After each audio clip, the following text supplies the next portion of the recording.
Minister Lavrov, thank you for doing this. Do you believe the United States and Russia are at war with each other right now? I wouldn't say so. And in any case, this is not what we want.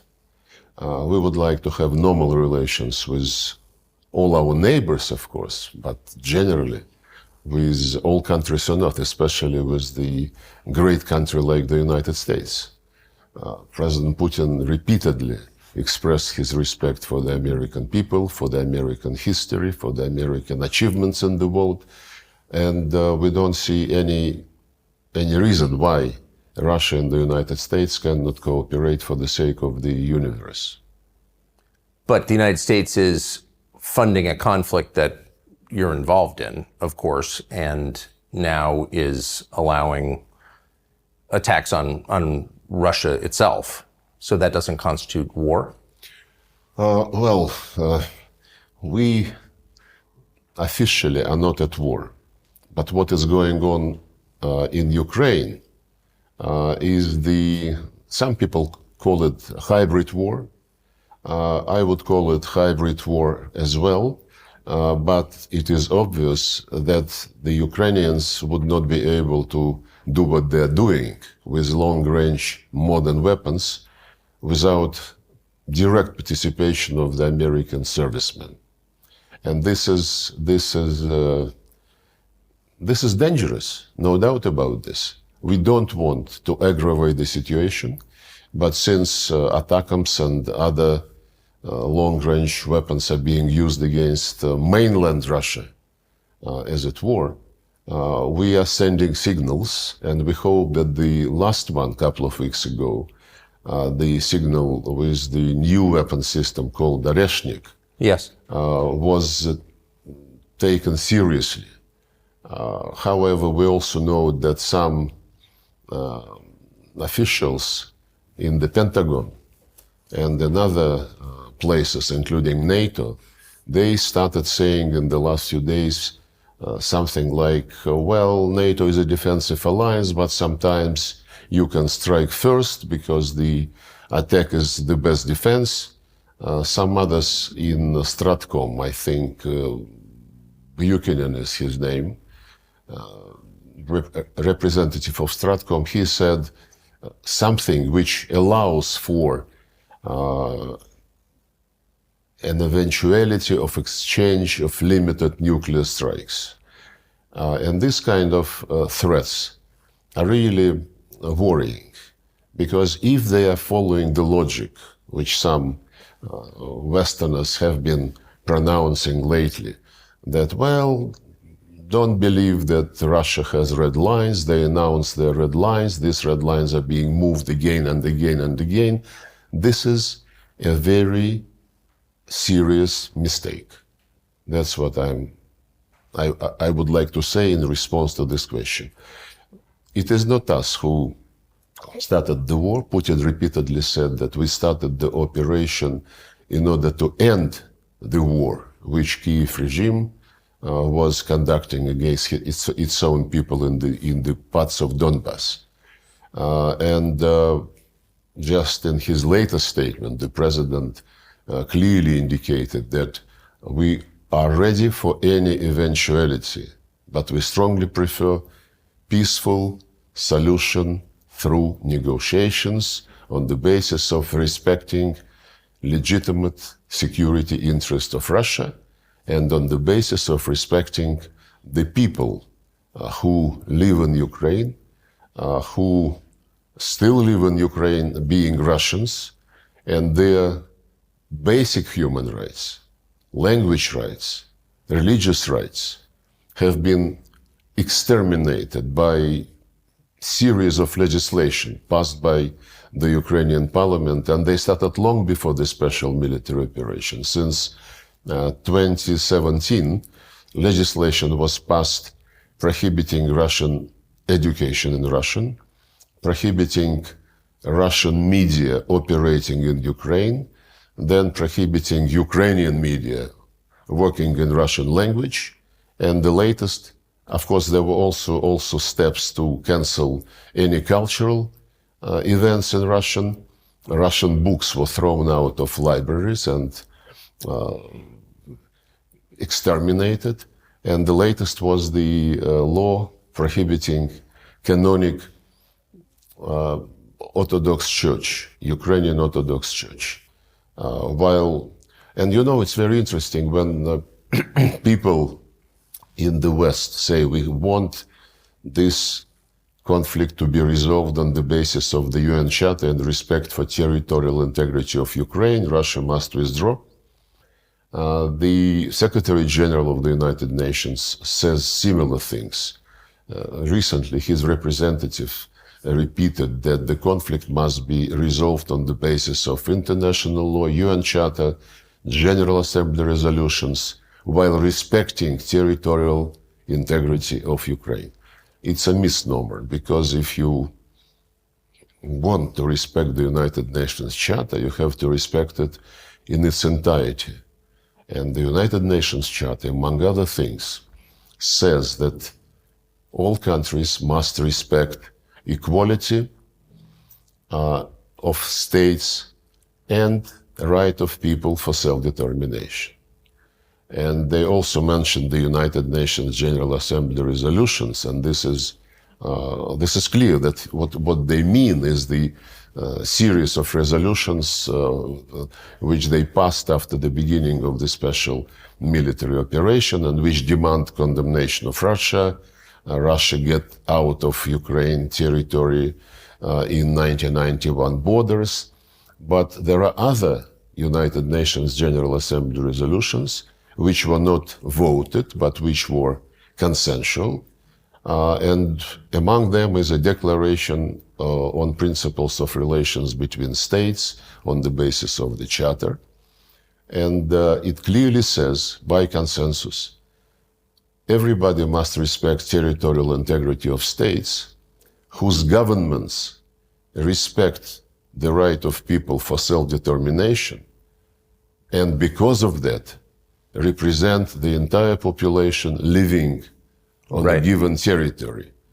To argue that the people who came to power through military coup d'etat in February 2014 represented Crimeans or the citizens of eastern and southern Ukraine is absolutely useless. It is obvious that Crimeans rejected the coup. They said, leave us alone, we don't want to have anything with you. So did Donbass. Crimeans held referendum, and they rejoined Russia. Donbass was declared by the putschists who came to power a terrorist group. They were shelled, attacked by artillery. The war started, which was stopped in February 2015. And the Minsk agreements were signed, and we were very sincerely interested in closing this drama by seeing Minsk agreements implemented fully. It was sabotaged by the government which was established after the coup d'etat in Ukraine. There was a demand that they enter into a direct dialogue with the people who did not accept the coup. There was a demand that they promote economic relations with that part of Ukraine, and so on and so forth. None of this was done. The people in Kyiv were saying we would never talk to them directly, and this is in spite of the fact that the demand to talk to them directly was endorsed by the Security Council. And they said they are terrorists, we would be, fighting them, and they would be dying in cellars because we are stronger. Had the coup in February 2014, had it not happened, and had the deal which was reached the day before between the then president and the opposition implemented, Ukraine would have stayed one piece by now with Crimea in it. It's absolutely clear. They did not deliver on the deal, instead they staged the coup. The deal, by the way, provided for creation of a government of national unity in February 2014 and holding early elections, which the then president would have lost Everybody knew that. But they were impatient, and they took the government buildings next morning. They went to this Maidan Square and announced that they created the government of the winners. Compare the government of national unity to prepare for elections and the government of the winners. How can the people whom they, in their view, defeated, how can they pretend that they respect the authorities in Kiev? You know, the right for self-determination is the international legal basis for decolonization process, which took place in Africa on the basis of this charter principle, right for self-determination. The people in the colonies, they never treated the colonial powers, colonial masters, as somebody who represent them, as somebody whom they want to see in the structures which govern those lands. By the same token, the people in east and south of Ukraine, people in Donbass and Novorossiya, they don't consider the Zelensky regime as something which represents their interests. How can they, when their culture, their language, their traditions, their religion, all this was prohibited. Yes. And the last point is that if we speak about the UN Charter, resolutions, international law, the very first article of the UN Charter, which the West never recalls in the Ukrainian context, says respect human rights of everybody, irrespective of race, gender, language, or religion. Take any conflict. The United States, UK, Brussels, they would interfere saying, oh, human rights have been grossly violated. We must restore the human rights in such and such territory. On Ukraine, never, ever they mumbled the words human rights. Seeing these human rights for the Russian and Russian-speaking population being totally exterminated by law. So when people say, let's resolve the conflict on the basis of the Charter, yes, but don't forget that the Charter is not only about territorial integrity, and territorial integrity must be respected only if the governments are legitimate and if they respect the right of their own people. I want to go back to what you said a moment ago about the introduction or the unveiling of the hypersonic weapons system that you said was a signal to the West. What signal exactly? I think many Americans are not even aware that this happened. What message were you sending by showing it to the world?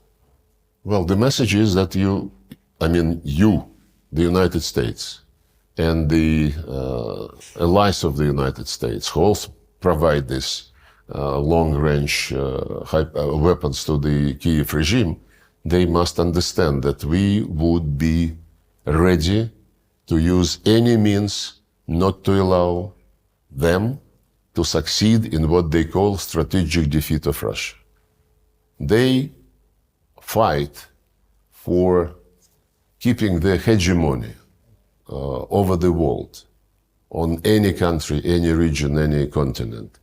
We fight for our legitimate security interests. They say, for example, 1991 borders. Lindsey Graham, who visited some time ago Zelensky for another talk, he bluntly, in presence of Zelensky, I think, said that Ukraine is very rich with rare earth metals, and we cannot leave this richness to the Russians. We must take it. We fight, so they fight for the regime which is ready to sell or to give to the West all the natural and human resources. We fight for the people who have been living on these lands, whose ancestors were actually developing those lands, building cities, building factories for centuries and centuries. We care about people, not about natural resources which somebody in the United States would like to keep and to have Ukrainians just as servants sitting on these natural resources. So the message which we wanted to sell by testing in real action this hypersonic system is that we will be ready to do anything to defend our legitimate interest. We hate even to think about war with the United States, which will take, nuclear character. Our military doctrine says that the most important thing is to avoid a nuclear war. And it was us, by the way, who initiated in January 2022 the message, the joint statement by the leaders of the 5 permanent members of the Security Council, saying that we will do anything to avoid confrontation between us, acknowledging and respecting each other's security interests and concerns. This was our initiative. And the security interests of Russia were totally ignored when they rejected, about the same time, when they rejected the proposal to conclude a treaty on security guarantees for Russia, for Ukraine, in the context of coexistence and in the context when Ukraine would not be ever member of NATO or any other military bloc. This security interest of Russia were presented to the West, to NATO and to the United States. In December 2021, we discussed them several times, including during my meeting with Tony Blinken in Geneva in January, late January 2022, and this was rejected. So we would certainly like to avoid any misunderstanding, and since the people, some people in Washington and some people in London, in Brussels, seem to be not very capable to understand, we will send additional messages if they don't draw necessary conclusions. The fact that we're having a conversation about a potential nuclear exchange and it's real is remarkable, not something I thought I'd ever see. And it raises the question, how much back-channel dialogue is there between Russia and the United States? Has there been for the last 2.5 years? Is there any conversation ongoing? There are several channels, but mostly on exchange of people who served terms in Russia and in the United States. There were several swaps. There are also channels which are not advertised or publicized, but basically the Americans send through these channels the same message which they send publicly. You have to stop, you have to accept the way which will be based on the Ukrainian needs and Ukrainian position. They support this absolutely pointless peace formula by Zelensky, which was additioned recently by Victory Plan. They held several series of meetings, Copenhagen format, Bürgenstock, what have you,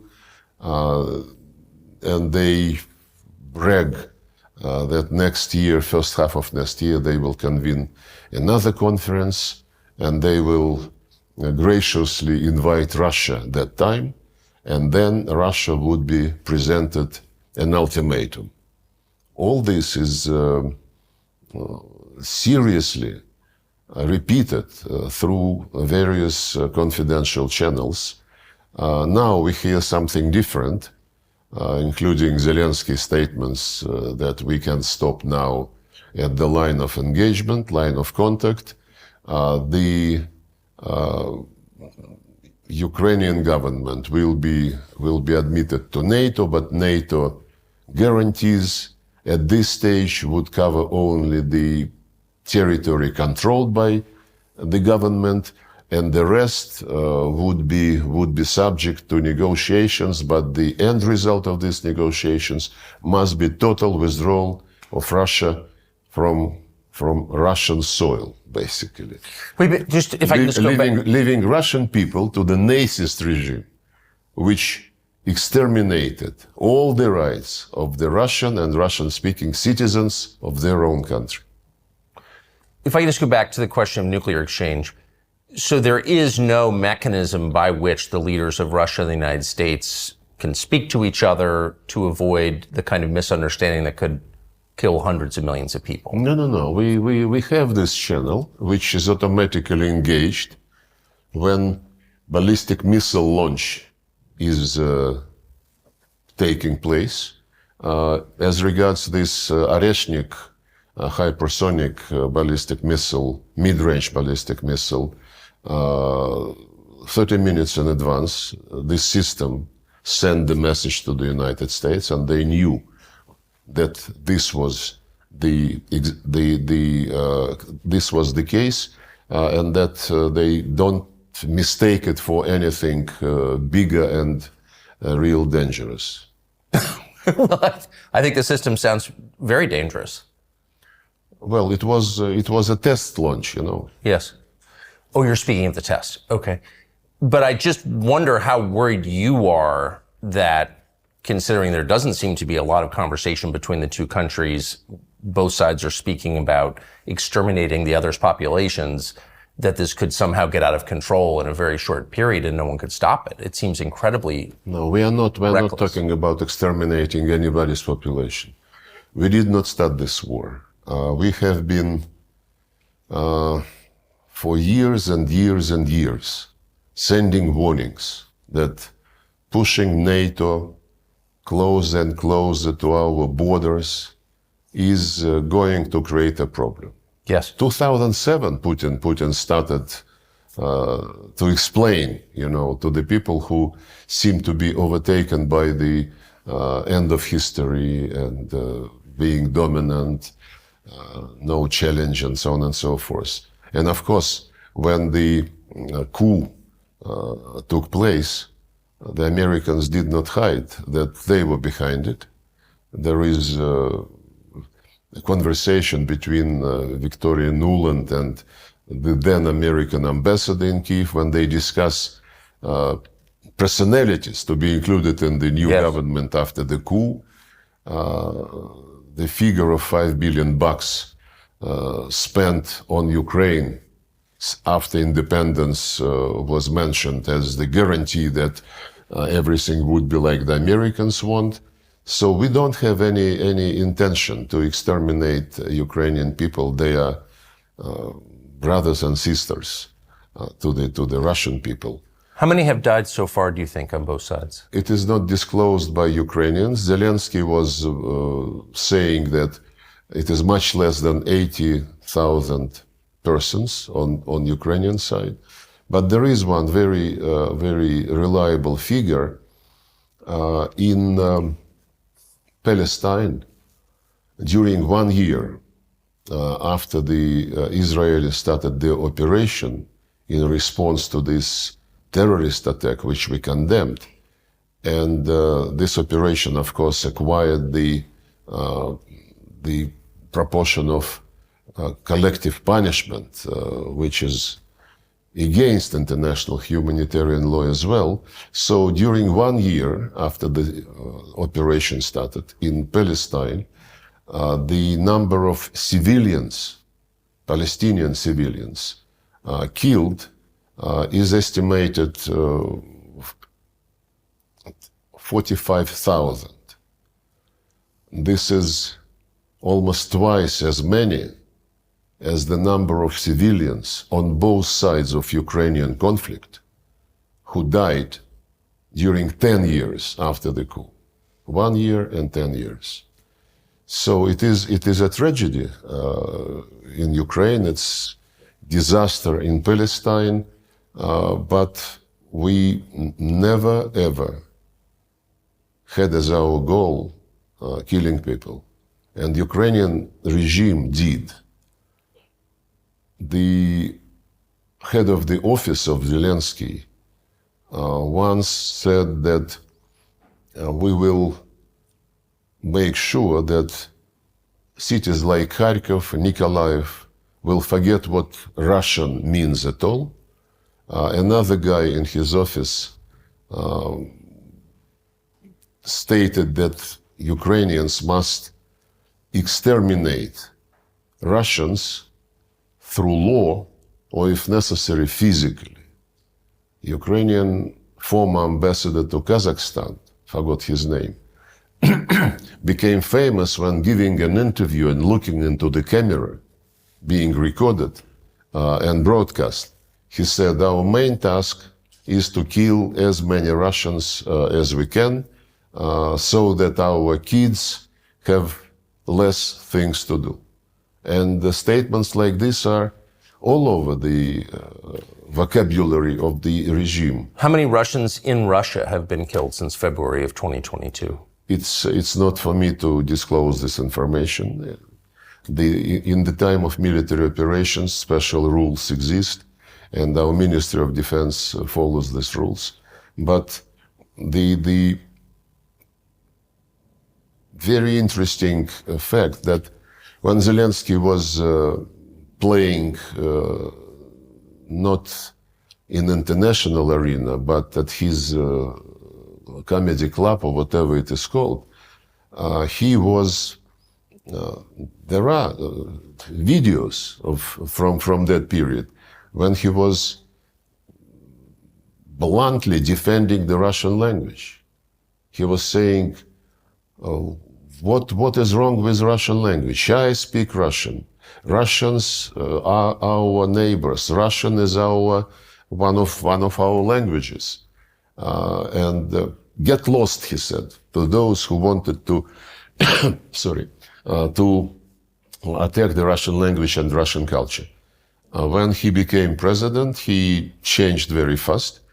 And before the military operations, in September 2021, he was interviewed. And at that time, he was conducting war against Donbass in violation of the Minsk agreements. And the interviewer asked him what he thought about the people on the other side of the line of contact. And he answered very thoughtfully, there are people and there are species. And if you, living in Ukraine, feel associated with the Russian culture, my advice to you, for the sake of your kids, for the sake of your grandkids, get out to Russia. And if this guy wants to bring Russians and people of Russian culture back under his territorial integrity, I mean, it shows that he is not adequate. So what are the terms under which Russia would cease hostilities? Like what are you asking for? 10 years ago, in February 2014, we were asking only for the deal between the president and the opposition. Yes. To have government of national unity, to hold early elections, to be implemented. The deal was signed, and we were asking for the implementation of this deal. They were absolutely impatient and aggressive, and they were, of course, pushed, I have no slightest doubt, by the Americans, because if Victoria Nuland and the US ambassador agreed the composition of the government, why wait for 5 months to hold early elections? The next time we were in favor of something was when the Minsk agreements were signed. Yes. I was there. The negotiations lasted for 17 hours. And the deal was, Crimea was lost by that time because of the referendum, and nobody, including my colleague John Kerry, meeting with us, nobody in the West was raising the issue of Crimea. Everybody was concentrated on Donbass. And the Minsk agreements provided for territorial integrity of Ukraine, minus Crimea. This was not even raised. And a special status for a very tiny part of Donbass, not for the entire Donbass, not for Novorossiya at all. Part of Donbass, under these Minsk agreements endorsed by the Security Council, should have the right to speak Russian language, to teach Russian language, to study in Russian, to have local law enforcement like in the states of US, to be consulted when judges and prosecutors are appointed by the central authority, and to have some facilitated economic connections with neighboring regions of Russia. That's it. Something which President Macron promised to give to Corsica and still is considering how to do this. And when these agreements were sabotaged all along, first by Poroshenko and then by Zelensky, both of them, by the way, came to presidency running on the promise of peace, and both of them lied. So when these Minsk agreements were sabotaged to the extent that we saw the attempts to take this tiny part of Donbass by force, and we, as Putin explained, we have, at that time, we suggested these security arrangements to NATO and the United States, which was rejected. And when the Plan B was launched by Ukraine and its sponsors, trying to take this part of Donbass by force, it was then that we launched the special military operation. Had they implemented the Minsk agreements, Ukraine would be one piece minus Crimea. But even then, when Ukrainians, after we started the operation, suggested to negotiate, we agreed. There were several rounds in Belarus, and one later they moved to Istanbul. And in Istanbul, Ukrainian delegation put a paper on the table saying those are the principles on which we are ready to agree. And we accepted those principles. The Minsk principles. No, the Istanbul principles. Yes. That was April 22. Right. Which was no NATO, but security guarantees to Ukraine collectively provided with the participation of Russia. And these security guarantees would not cover Crimea or the east of Ukraine. It was their proposal. And it was initialed. And the head of the Ukrainian delegation in Istanbul, who is now the chair of the Zelensky faction in the parliament, he recently, a few months ago, in an interview, he confirmed that this was the case.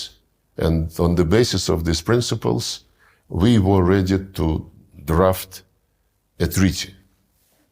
But then this gentleman who headed the Ukrainian delegation in Istanbul, he said that Boris Johnson visited and told them to continue to fight. Then there was... But Boris Johnson, on behalf of the He said no, but, you know, the guy who initialed the paper, he said it was Boris Johnson. Other people say it was Putin who ruined the deal because of the massacre in Bucha. But massacre in Bucha is something which they never mentioned anymore. Massacre in Bucha. I do, and we do. In a sense, they are on the defensive. Several times in the United Nations Security Council, sitting at the table with Antonio Guterres, 2 years ago and last year, last year and this year, the General Assembly, I raised the issue of Bucha and said, guys, it is strange that you are silent about Bucha because you were very vocal when BBC team found itself on a street where the bodies were located. And I inquired, can we get the names of the persons whose bodies were broadcast by BBC? Total silence. I addressed Antonio Guterres personally in the presence of the Security Council members. He did not respond. Then at my press conference in New York, after the end of the General Assembly last September, I asked all the correspondents, guys, you are journalists. Maybe you're not an investigative journalist, but journalists normally are interested to get the truth. And Bucha thing, which was played all over the media outlets, condemning Russia, is not of any interest to anyone. Politicians, UN officials, and now even journalists. I asked them, when I talked to them in September, please, as professional people, try to get the names of those whose bodies were shown in Bucha. No answer. Just like we don't have any answer to the question, where is the results of medical analysis of Alexeï Navalny, who died recently, but who was treated in Germany in the fall of 2020, when he felt bad on a plane over Russia. The plane landed. He was treated by the Russian doctors in Siberia. Then the Germans wanted to take him. We immediately allowed the plane to come. They took him. In less than 24 hours, he was in Germany. And then the Germans continued to say that we poisoned him. And we asked them, can you, and they announced that the analysis confirmed that he was poisoned. We asked for the test results to be given to us. They said, no, we give it to Organization on Chemical Weapons. We went to this organization, we are members, and we said, can you show to us, because this is our citizen, we are accused of having poisoned him. They said, the Germans told us not to give it to you because they found nothing in the civilian hospital. And the announcement that he was poisoned was made after he was treated in a military hospital, Bundeswehr hospital. So it seems that this secret is not going. So how did Navalny die? Well, he died serving the term in Russia. But he, during, as far as it was reported, every now and then he felt not well, which was another reason why we continued to ask the Germans, can you show us the results which you found? Because we did not find what they found. And what they did to him, I don't know. What the Germans did to him? Yeah, because they don't explain to anybody, including us. Or maybe they explain to the Americans. Maybe this is credible, but they never told us how they treated him, what they found, and what methods they were using. How do you think he died? I'm not a doctor, but for anybody to guess, even for the doctors to try to guess, they need to have information. And if the person was taken to Germany to be treated after he had been poisoned, the results of the tests cannot be secret. We still cannot get anything credible on the fate of Sergueï Skripal and his daughter.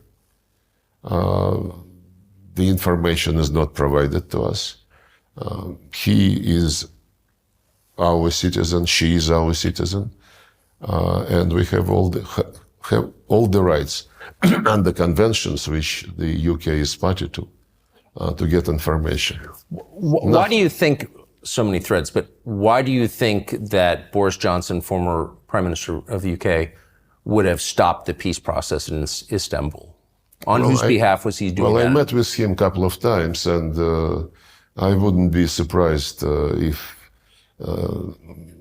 if he was motivated by some immediate desire or by some long-term strategy.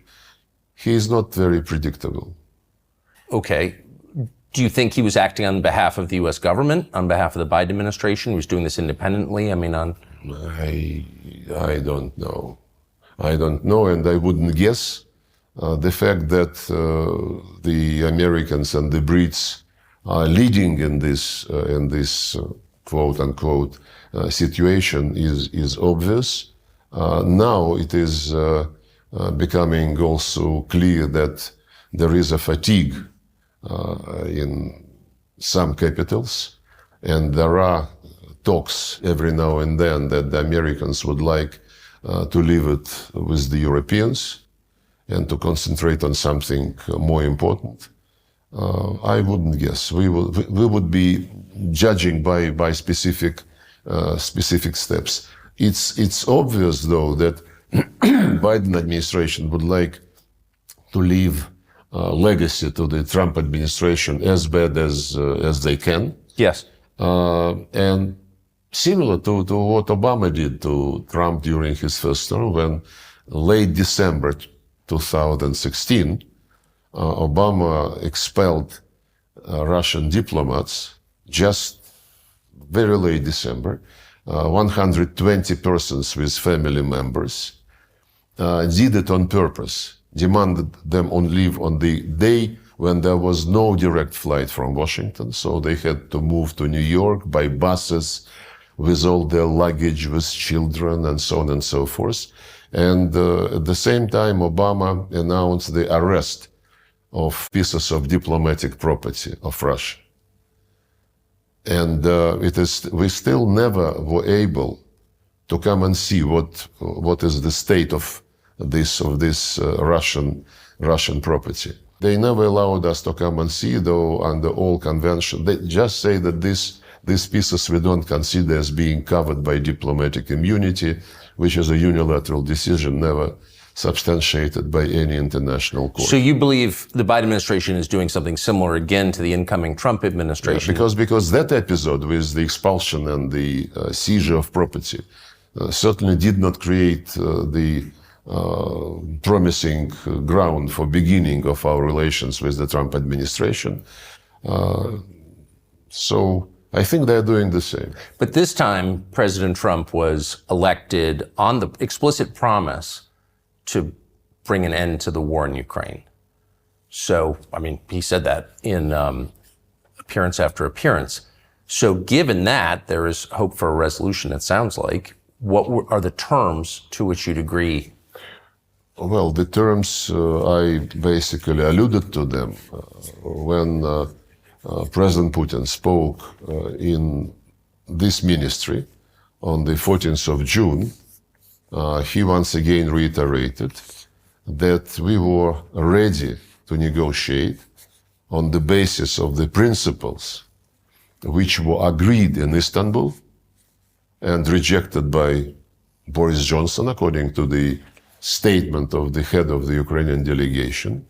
The key principle is no non-bloc status of Ukraine, and we would be ready to be part of the group of countries who would provide collective security guarantees to No Ukraine. NATO. No NATO, absolutely. No military bases. No military exercises on the Ukrainian soil with participation of foreign troops. And this is something which he reiterated.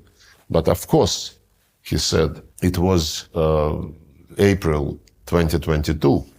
Now some time has passed. And the realities on the ground would have to be taken into account and accepted.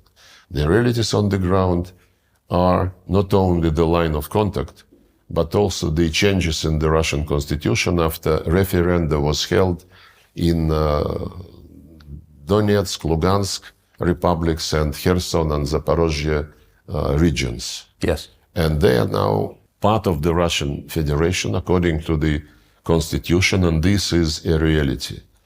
And of course, we cannot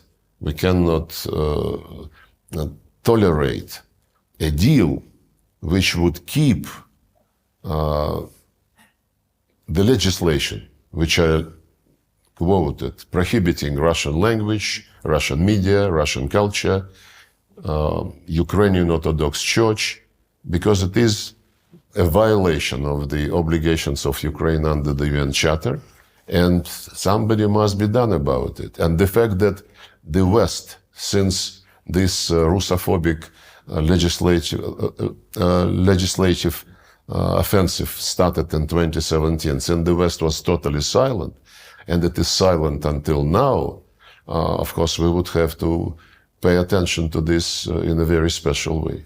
Would dropping sanctions against Russia be a condition? I would say probably many people in Russia would like to make it a condition, but the more we live under sanctions, the more we understand that it is better to rely on yourself and to develop mechanisms, to develop platforms for cooperation with normal countries who are not unfriendly to you, and don't mix economic interest and policies, and especially politics.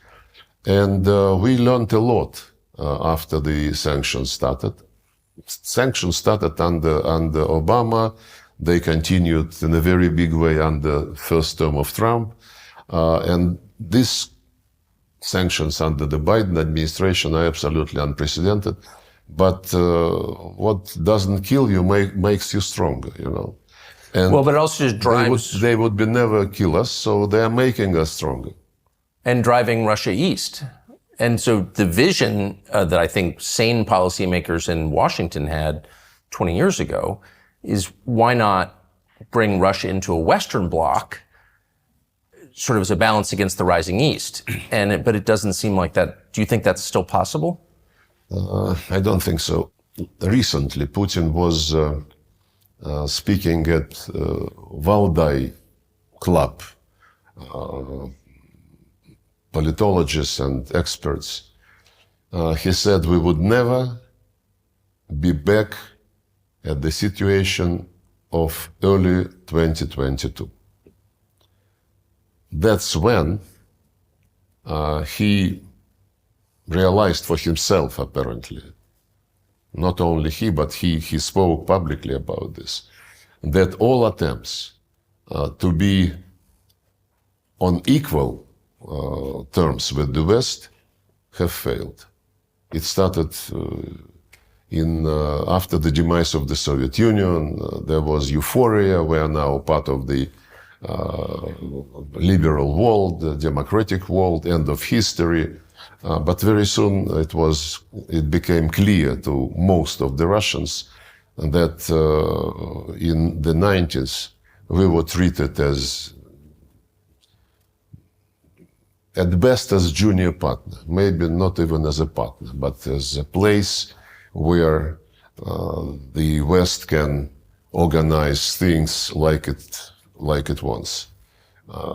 Striking deals with oligarchs, buying resources and assets. And then probably the Americans decided that Russia is in their pocket.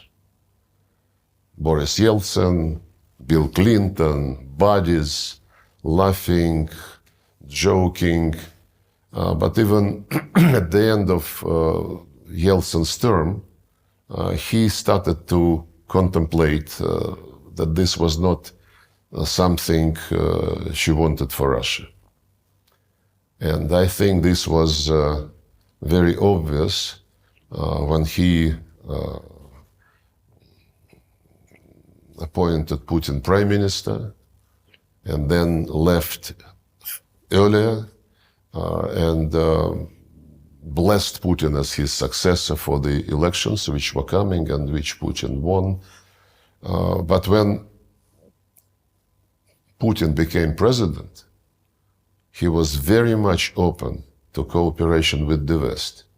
And he mentions about this quite regularly when he speaks with interviewers or at some international events. I was present when he met with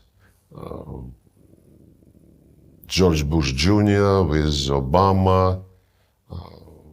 Well, after the meeting of NATO in Bucharest, which was followed by NATO-Russia summit meeting in 2008, when they announced that Georgia and Ukraine will be in NATO, and then they tried to sell it to, we asked why.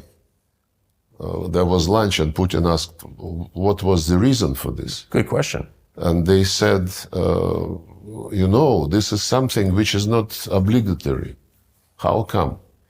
Well, to start the process of joining NATO, you need a formal invitation.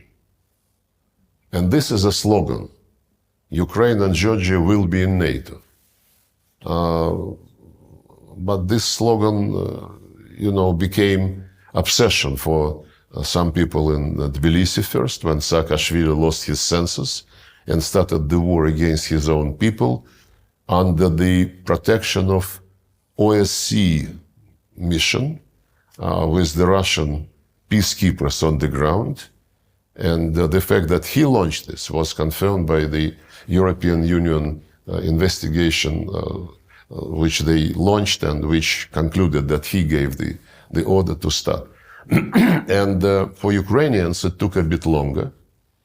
And they were cultivating this pro-Western mood. Well, pro-Western is not bad, basically. Pro-Eastern is also not bad. What is bad is that you tell people either or. Either you go with me or you're my enemy. What happened before the coup in Ukraine? In 2013, the president of Ukraine, it was Mr. Yanukovych, negotiated with the European Union some association agreement which would nullify tariffs on most of the Ukrainian goods to the European Union and the other way around. And at some point, when he was meeting with Russian counterparts, we told him, you have already, Ukraine was part of the free trade area of the Commonwealth of Independent States, no tariffs for everybody. And we, Russia, negotiated agreement with World Trade Organization for some 15, 17 years, mostly because we bargained with European Union and we achieved some protection for many of our sectors, agriculture, some others. And we explained to the Ukrainians that if you go zero in your trade with European Union, we would have to protect our customs border with you, with Ukraine. Otherwise, the zero tariff European goods would flood and would be hurting our industries, which we tried to protect and agreed for some protection. Then we suggested to the European Union, guys, Ukraine is our common neighbor. You want to have better trade with Ukraine. We want the same. Ukraine want to have markets both in Europe and in Russia. Why don't we sit three of us and discuss it like grown-ups? The head of the European Council, Commission was the Portuguese, Barroso was his name. And he responded, it's none of your business what we do with Ukraine.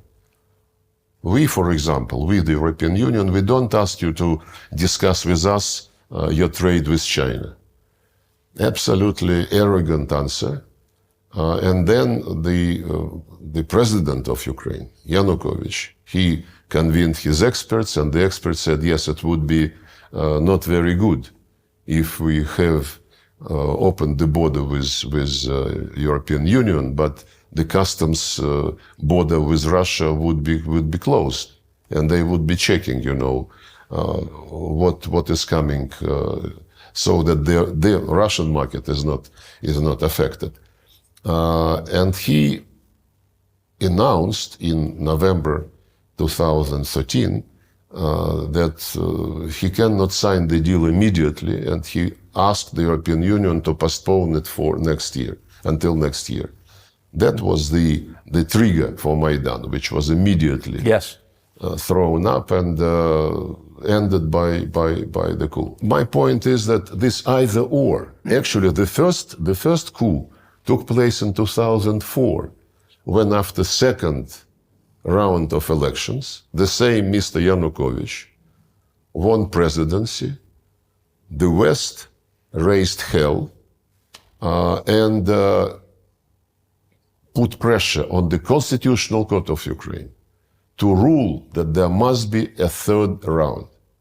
And the Constitution of Ukraine says 2 rounds.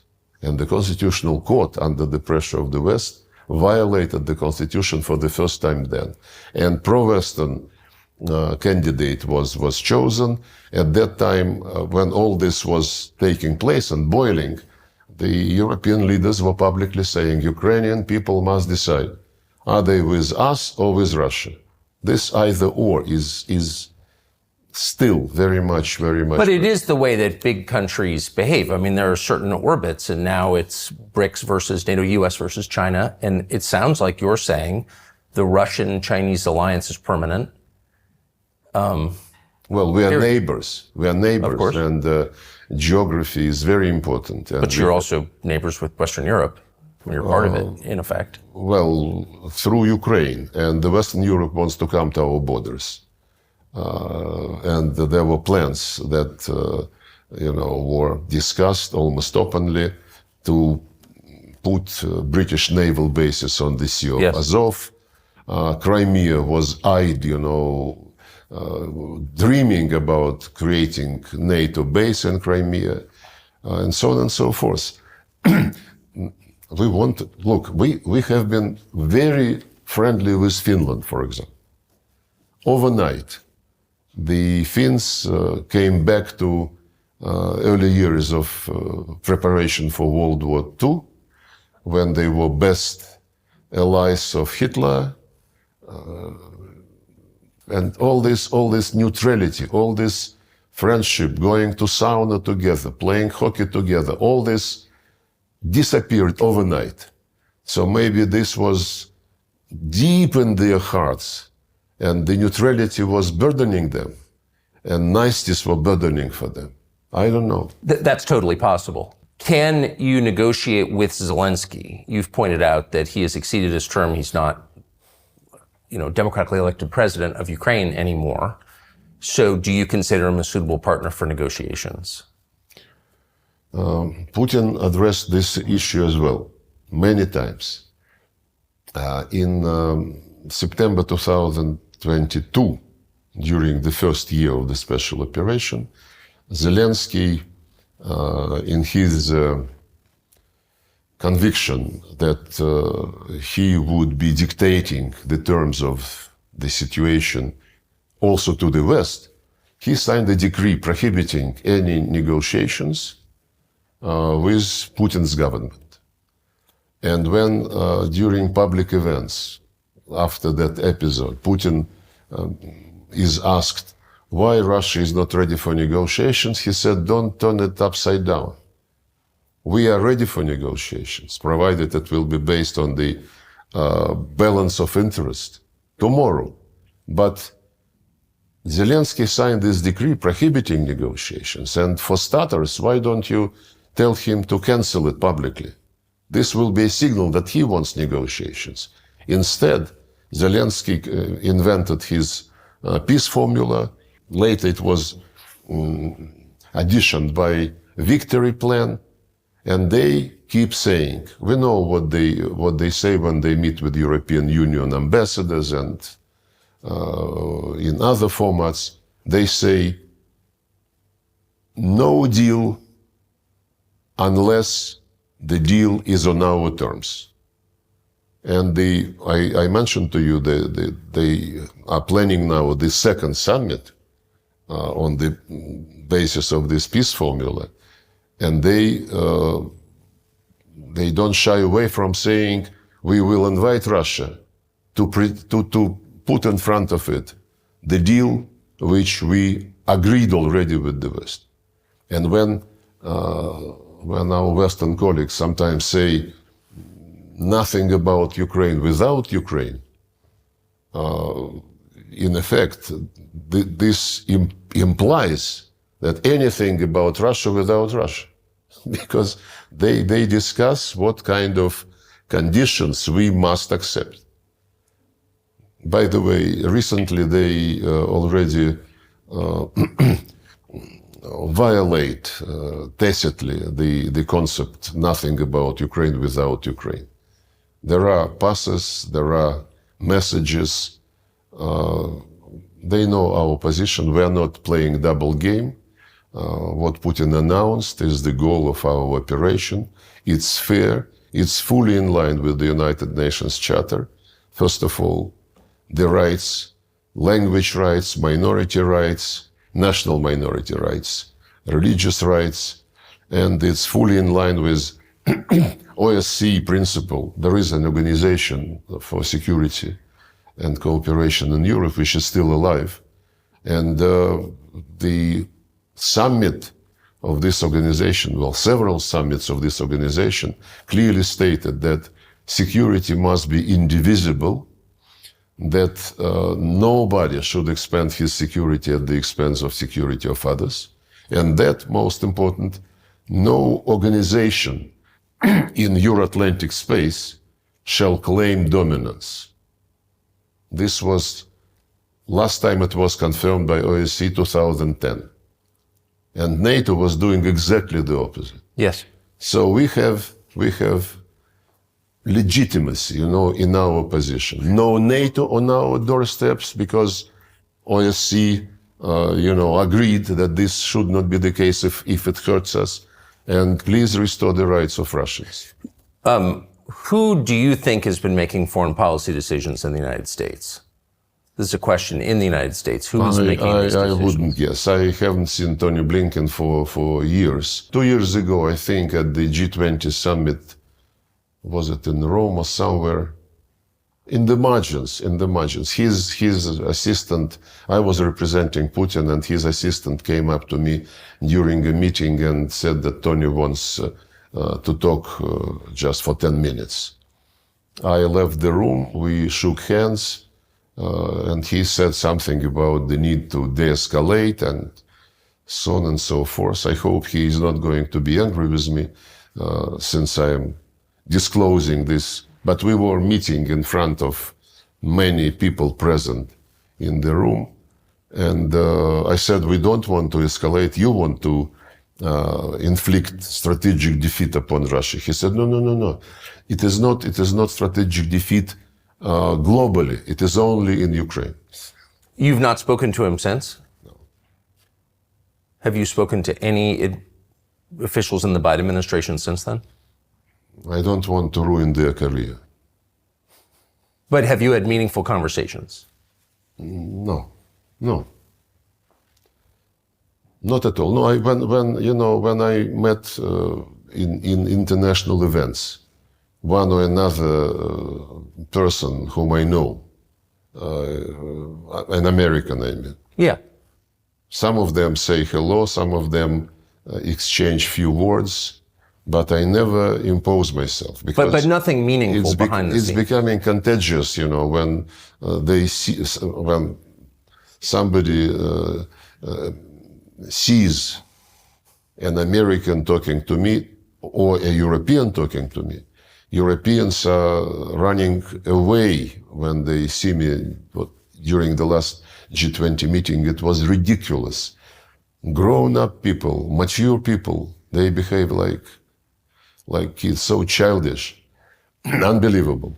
So you said that when in 2016 in December, the Obama administration left a bunch of bombs, basically, for the incoming Trump administration. In the last month, since the election, you have all sorts of things going on politically in bordering states in this region that, in Georgia and Belarus, in Romania, and then, of course, most dramatically in Syria, you have turmoil.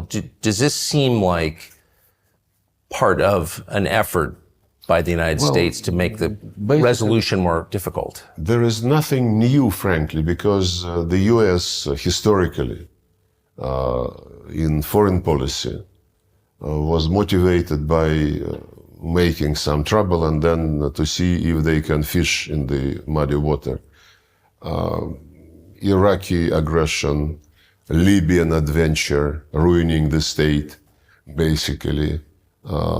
Fleeing from Afghanistan, now trying to get back through the back door, using the United Nations, to organize some event where the US can be present, in spite of the fact that they left Afghanistan in very bad shape and arrested money, don't want to give it back. I think this is, if you analyze the American foreign policy steps, adventures, most of them is the right word. That's the pattern. They create some trouble and then they see how to use it. In Georgia, the OSCE monitors elections. When it used to monitor elections in Russia, they would always be very negative. And on other countries as well, Belarus, Kazakhstan. This time in Georgia, the monitoring mission of OSCE presented a positive report. And it is being ignored. So when you need endorsement of the procedures, you do it when you like the results of the election. If you don't like the results of elections, you ignore it. It's like when the United States and other Western countries recognized unilateral declaration of independence of Kosovo, they said this is the self-determination being implemented. When a few years later, and there was no referendum in Kosovo, unilateral declaration of independence. By the way, after that, the Serbs approached International Court of Justice, which ruled that, normally they are not very specific, in their judgment, but they ruled that unilateral, or rather, when part of a territory declares independence, it is not necessarily to be agreed with the central authorities.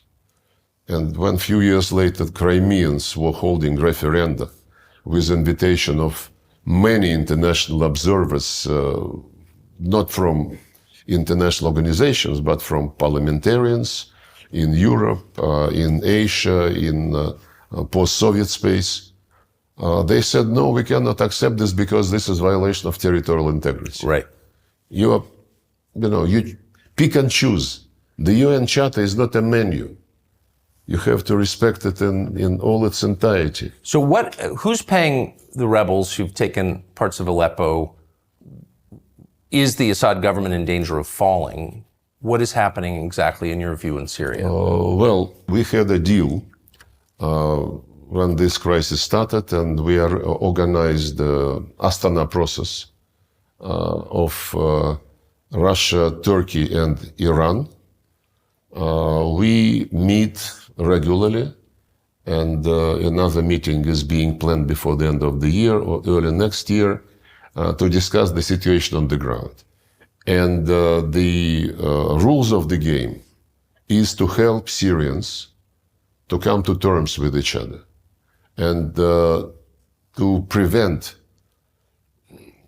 separatist trends from getting strong. That's what the Americans are doing in the east of Syria when they groom some Kurdish separatists using the profits from oil and grain, salt, the resources which they occupy. This Astana format is a useful combination of players, if you wish, and we are very much concerned. After this happened with Aleppo and surroundings, I had a conversation with the Turkish Minister of Foreign Affairs and with Iranian colleague. We agreed to try to meet this week. Did you see it coming? Hopefully in Doha, in the margins of this international conference. We would like to discuss the need to come back to strict implementation of the deals on Idlib area, because Idlib de-escalation zone was the place from where the terrorists moved to take Aleppo. And the arrangements reached in 2019 and 2020 provided for our Turkish friends to control the situation in the Idlib de-escalation zone and to separate the Hayat Tahrir al-Sham, former Nusra, from the opposition which is non-terrorist and which cooperates with Turkey.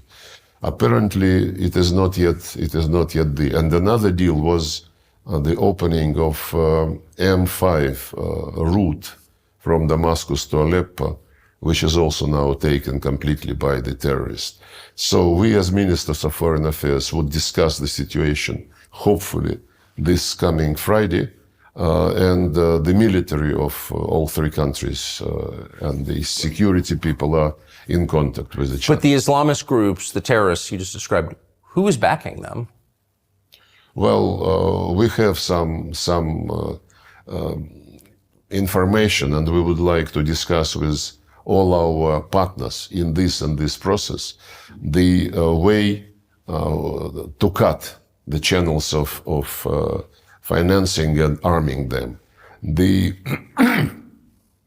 information which is being floated, and it's in the public domain, mentions the Americans, the Brits, among others.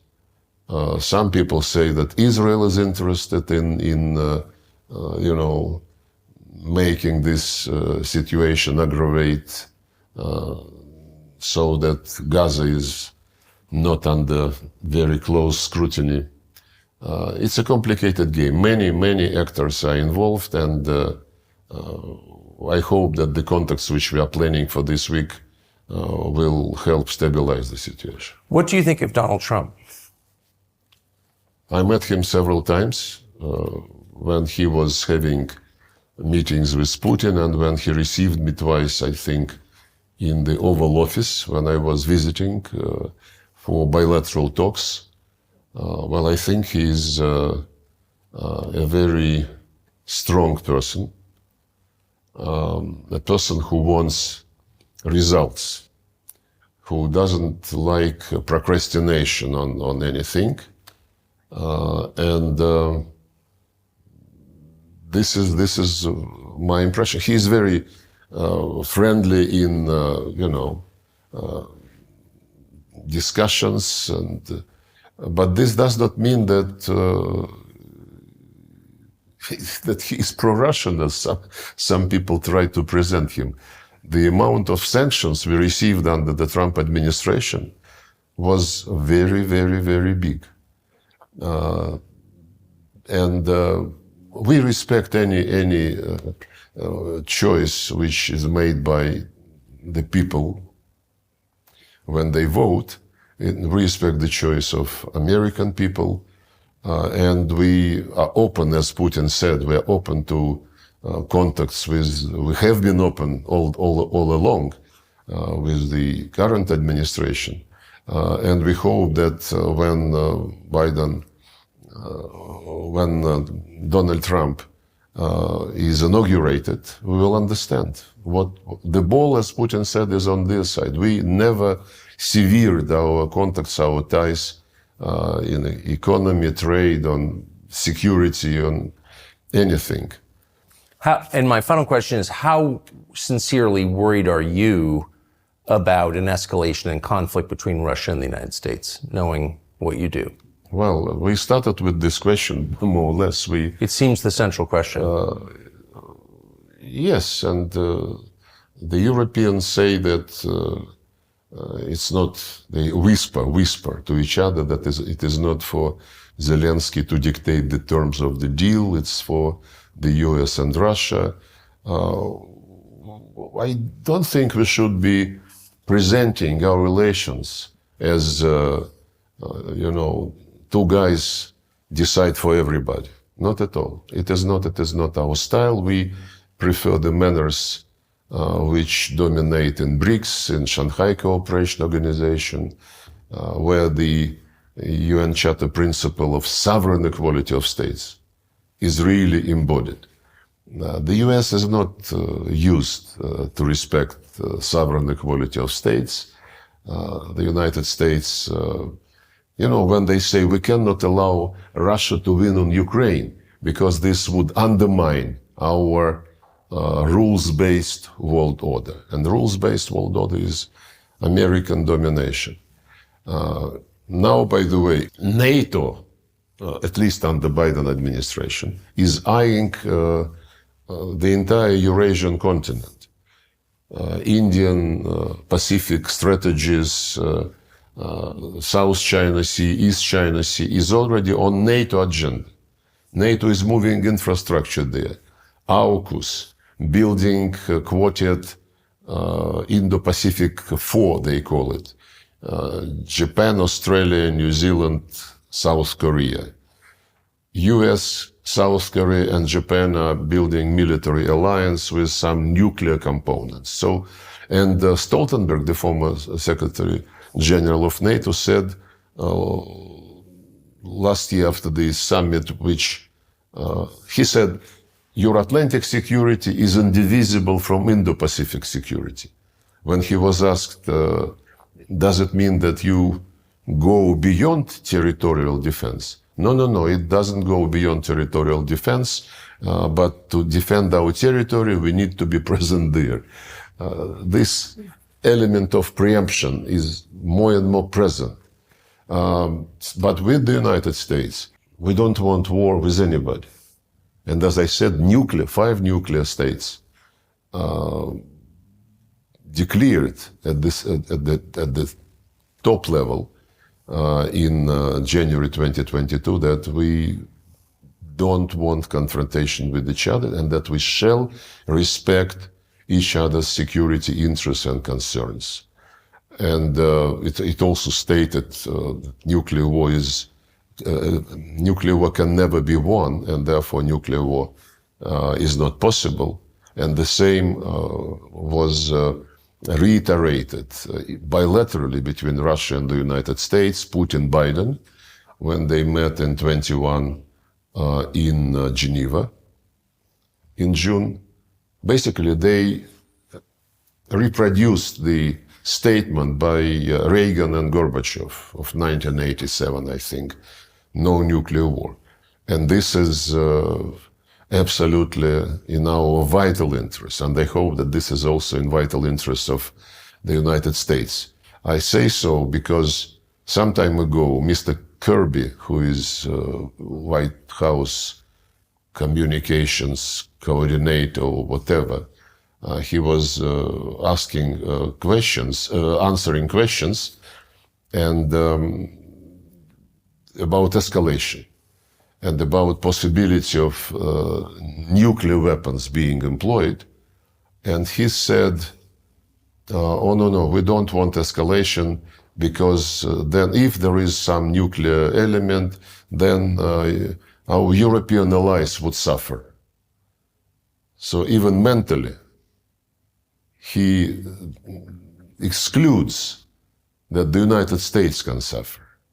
And this is something which makes the situation a bit risky. It might, if this mentality prevails, then some reckless steps could be taken, and this is bad. So what I think you're saying is American policymakers imagine there could be a nuclear exchange that doesn't directly affect the United States, and you're saying that's not true. That's what I said, yes. No, but professionals in deterrence, nuclear deterrence policy, they know very well that it's a very dangerous game. And to speak about a limited exchange of nuclear strikes is an invitation to disaster, which we don't want to happen. Mr. Lavrov, thank you very much. Thank you.